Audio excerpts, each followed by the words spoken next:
Hey guys, so today we're going to be doing another kinematics video where somebody throws a ball straight upwards off a roof. And the question's asking us, what's the final velocity of the ball?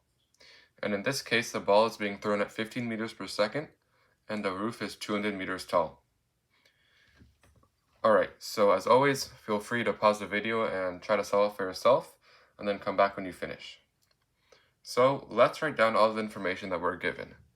We're given that the initial velocity of the ball is 15 meters per second upwards, and that the acceleration of the ball is going to be the acceleration due to gravity, which is 9.8 meters per second squared downwards.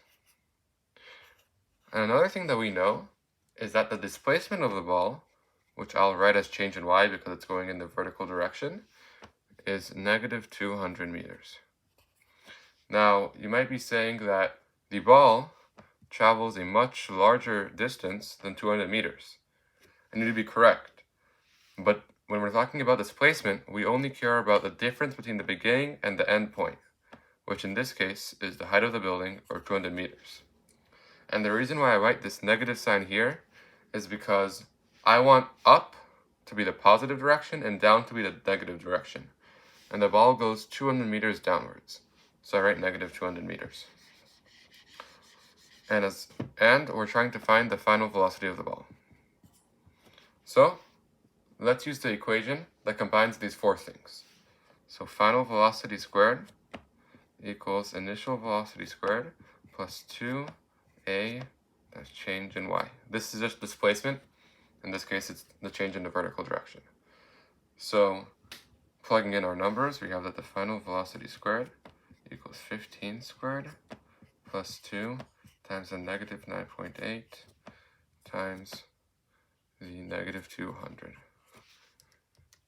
And in this case, it's very nice because the negatives cancel out. So you just get that the final velocity squared equals 4,125. And we're not done yet because we have to square root this number to get our final velocity.